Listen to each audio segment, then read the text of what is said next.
Good morning student, online class में आपका स्वागत है। आज हम बीएड फर्स्ट ईयर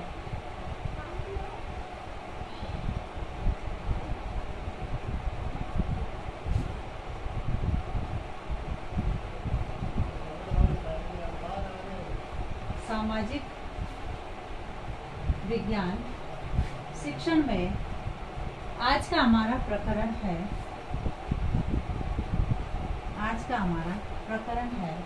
पलायन से उत्पन्न होने वाली समस्याएं।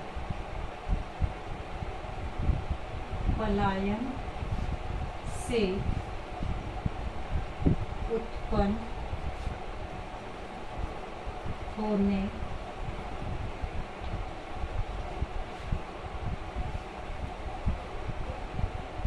वाली समस्याएं।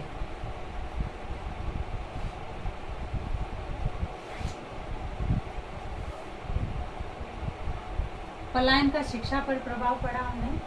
आज हम पलायन से उत्पन्न होने वाली समस्याओं के बारे में चर्चा करेंगे। यानी पलायन के कारण बच्चों तथा उनके माता पिता के लिए विभिन्न समस्याएं उत्पन्न होती है। पलायन के कारण बच्चे तथा उनके अभिभावकों के लिए सामाजिक समस्याएं उत्पन्न होती है, जिससे हम यानी जब व्यक्ति एक जगह से दूसरी जगह पर जो है पलायन करता है तो उस समय उनको कई समस्याओं का सामना करना पड़ता है। इसमें उनके बच्चे भी पिसते हैं और माता पिता भी पिसते हैं। इसमें समाज से संबंधित जो समस्याएं हैं वह भी अधिक रूप से देखी जाती है। अब इनको हम पलायन से संबंधित जो समस्याएं हैं उनको हम इस प्रकार से समझ सकते हैं। जैसे सबसे पहले है, जब व्यक्ति पलायन करता है तो पलायन करते समय उसके सामने आवास एवं स्वास्थ्य संबंधी समस्याएं सबसे पहले आती है। आवास एवं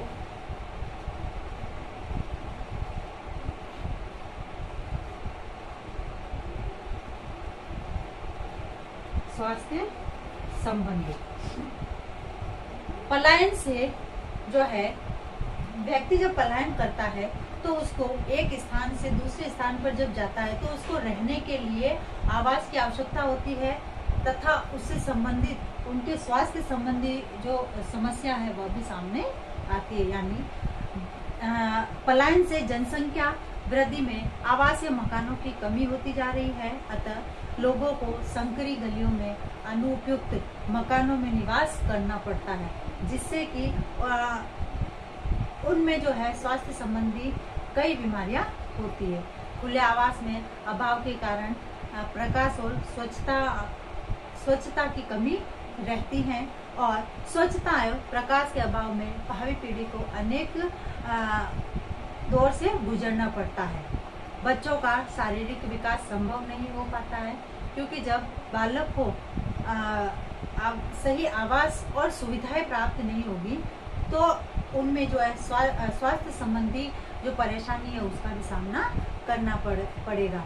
और बच्चे कुपोषण से विभिन्न मनोरोग के शिकार होंगे।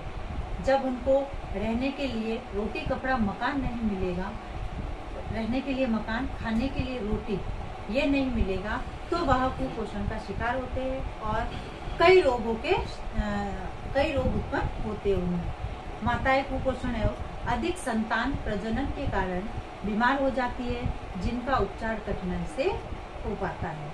जनसंख्या वृद्धि का सीधा प्रभाव मानवीय संसाधनों के विकास में कमी तथा उत्पादन में गिरावट के रूप में सामने आता है। तो इस प्रकार जो है पलायन से सबसे पहले आवास और स्वास्थ्य संबंधी समस्या उत्पन्न होती है।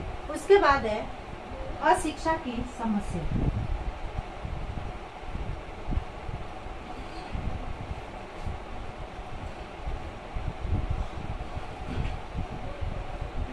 अशिक्षा की समस्या। अब जो दूसरी समस्या सामने आती है वह है बालकों के सामने अशिक्षा। यानी अधिक जनसंख्या होने के कारण व्यक्ति जब पलायन करता है एक जगह से दूसरी जगह पर, अधिक जनसंख्या होने से बड़े परिवारों के आय के साधन भी सीमित मात्रा में होते हैं, जिससे कि आय के साधन सीमित मात्रा में होने के कारण ही व्यक्ति जो है रोजगार की तलाश में या अपनी आय के लिए एक जगह से दूसरी जगह पर जाता है।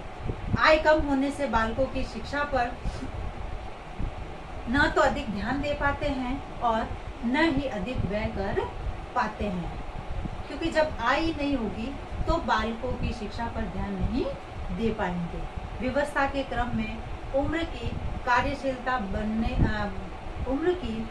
कार्यशील बनाने की लालसा में बालकों की पढ़ाई पर अभिभावक अधिक ध्यान नहीं दे पाते हैं। कम उम्र में ही बालकों को काम करने के तलाश में लगा दिया जाता है, क्योंकि जब उनके पास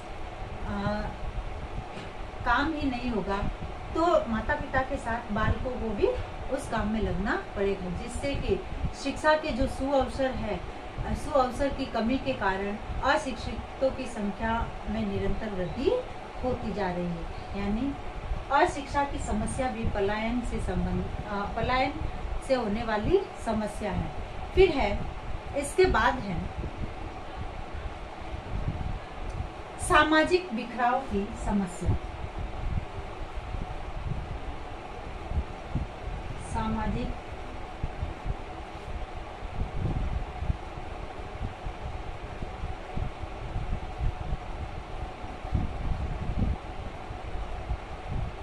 की समस्या।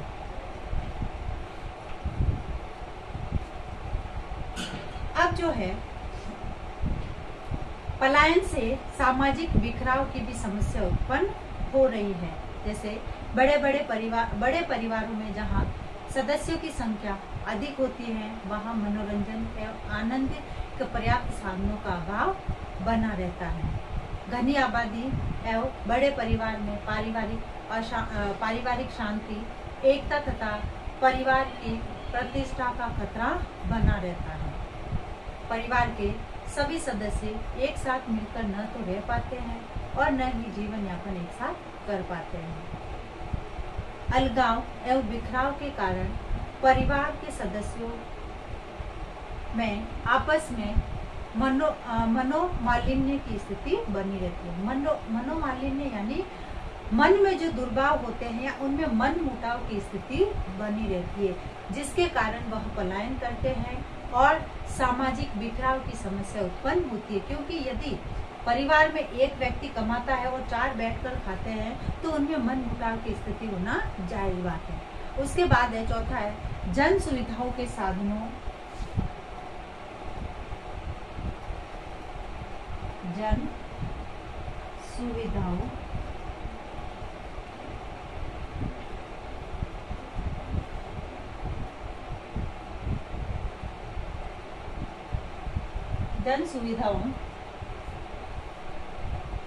के साधनों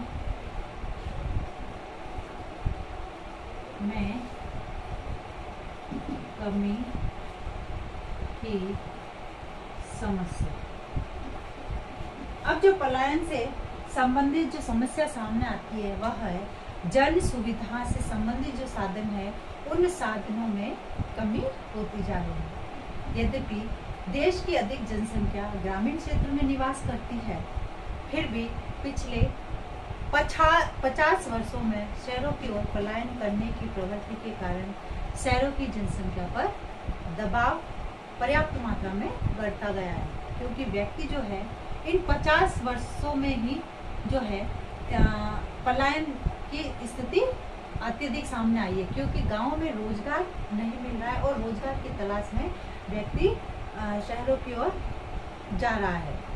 तो इस कारण से शहरों में जन सुविधाओं यथा मकान, पानी, बिजली, शाला, अस्पताल, यातायात के जो साधन है तथा रोजगार के जो अवसर है इन पर भी दबाव पड़ रहा है। क्योंकि जब जनसंख्या का घनत्व बढ़ेगा तो जो है खपत भी बढ़ेगी। तो इसी के साथ जैसे मकान है, पानी है, बिजली है, विद्यालय, अस्पताल है, यातायात के साधन है, इन पर भी दबाव बढ़ रहा है। जनसंख्या के जनसंख्या के अनुपात में साधनों की कमी आ जाती है और गांवों में उत्पादन क्षमता की कमी हो जाती है, जिससे कि पलायन की समस्या उत्पन्न हो रही है। उसके बाद है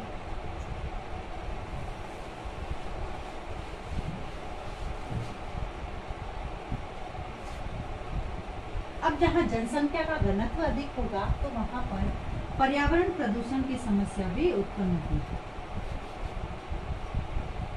पर्यावरण प्रदूषण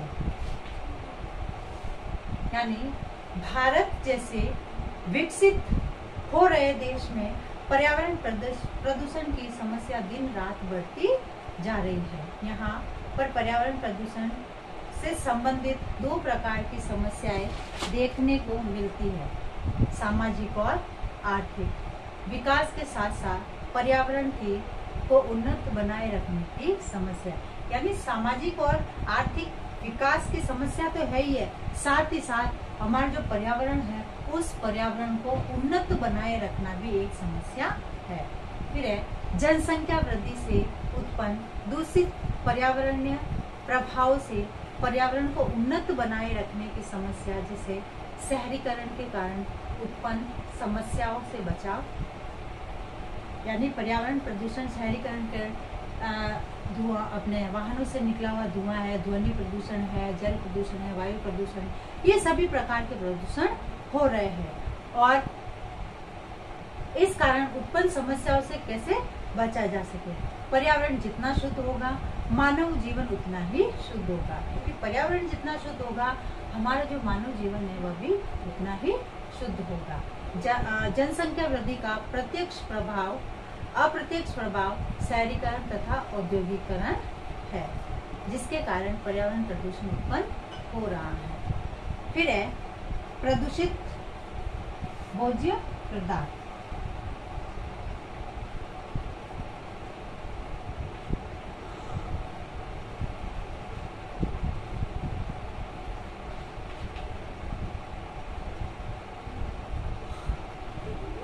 अब जो है इसके कारण प्रदूषित भोजन कुपोषण का कारण होता है। ये प्रदूषित खाद्य पदार्थ के प्रयोग से अनेक प्रकार की बीमारियां फैलती हैं। इससे बच्चों का विकास अवरुद्ध हो जाता है।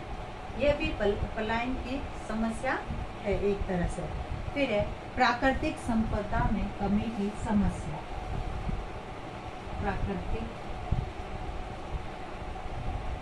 संपदा में कमी की समस्या। अब जो है जनसंख्या वृद्धि के दबाव से प्राकृतिक समस्या दिन पर दिन कम होती, प्राकृतिक संपदा दिन पर दिन कम होती जा रही है। जैसे वन कटते जा रहे हैं, कोयला और अन्य जैसे खनिज पदार्थ है सीमित मात्रा में होने के कारण उनकी भी कमी निरंतर होती जा रही है। कीटनाशक दवाइयों के कारण कीटनाशक दवाइयों का अधिक एवं अंधाधुंध प्रयोग, भूमिगत पानी, अत्यधिक निर्माता तथा अन्य प्रकार की समस्याएं जो है इससे उत्पन्न हो रही है। जैसे भूमि सीमित होती है, भूमि पर जनसंख्या वृद्धि से अधिक लोगों की निरर्थकता बढ़ती है। अधिक उत्पादन, अन्न का अधिक उत्पादन, क्योंकि जब जनसंख्या बढ़ेगी तो अन्न का उत्पादन भी अधिक करना पड़ेगा। सड़कों, आवास, बीजों को बचाने आदि के लिए अधिक भूमि की आवश्यकता होती है। खेती चाहे पुराने ढंग से की जाए या फिर नए ढंग से की जाए, आधुनिक विधि से की जाए, सभी का अनुभव किया जा रहा है कि अधिक आबादी के कारण सीमित वन संपदा, इमारती लकड़ी आदि की मात्रा कम होती जा रही है। और जब धीरे धीरे ये प्राकृतिक संपदा जब कम होगी, क्योंकि गांव का जो एक हम कह सकते हैं कि रोजगार के जो जरिए वह धीरे धीरे समाप्त होते जा रहे हैं, जिसके कारण शहरों पर भी दबाव बढ़ रहा है। फिर भारत में जैसे लोहा है, टिन है, कोयला है, प्रचुर मात्रा में है, किंतु इनकी मात्रा पृथ्वी के अंदर ही बनी रहती है और इनका खनन महंगा होता जा रहा है।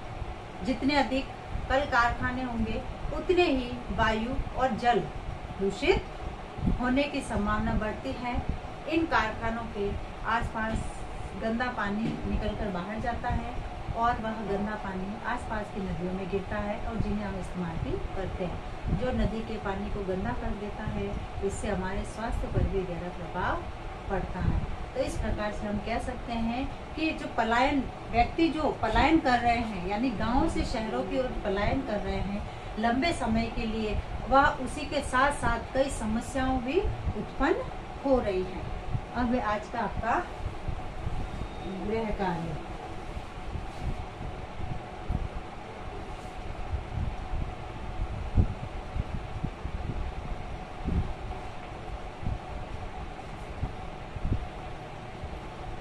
पलायन से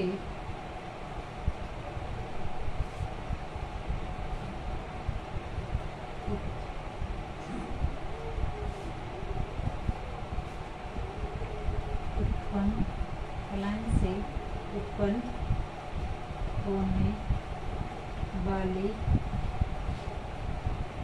समस्याओं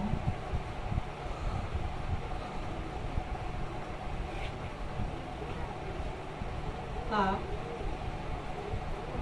वर्णन कीजिए। अब एक विशेष बात, जैसे कि हम सभी जानते हैं कि वर्तमान में कोरोना जैसी महामारी भयंकर रूप से फैल रही है। अतः इससे बचाव हेतु हमें छोटे छोटे उपाय करने हैं। हाथों को सैनिटाइज करना, मुंह पर मास्क लगाना, सोशल डिस्टेंस का ध्यान रखना, 2 गज दूरी, मास्क है जरूरी, बी स्टैंड बी स्ट्रॉन्ग। स्वस्थ रहे, सुरक्षित रहे। धन्यवाद।